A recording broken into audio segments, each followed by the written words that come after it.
Dans la plus ancienne centrale nucléaire de France, les 3 réacteurs Shinonais de première génération, c'est-à-dire à base d'uranium naturel et de graphite, sont en cours de démantèlement, 30 ans après leur arrêt.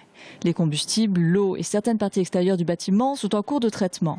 Reste aujourd'hui le plus sensible à faire, le cœur du réacteur. Et pour cela, tout reste à inventer. Une particularité de première génération, c'est qu'ils sont très massifs, beaucoup de béton, beaucoup de câbles précontraints. Et cette taille très imposante, c'est 10 fois la taille d'un réacteur de génération 2, comme ceux qui tournent actuellement en France.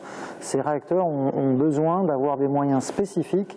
Et finalement, c'est à Chinon, en France et à Chinon, sur ce réacteur numéro 2, que l'on va donc concevoir ces moyens spécifiques qui permettront de déconstruire l'ensemble des réacteurs de même type.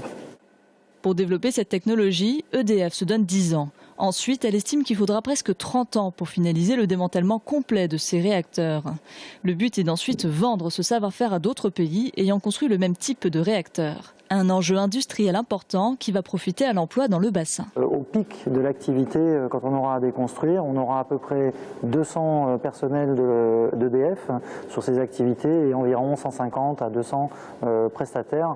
Donc c'est globalement 350-400 personnes qui travailleront au pic d'activité sur la déconstruction à Chinon.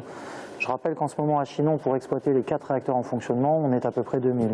Coût total du démantèlement de ces 3 réacteurs, 900 millions d'euros d'après EDF.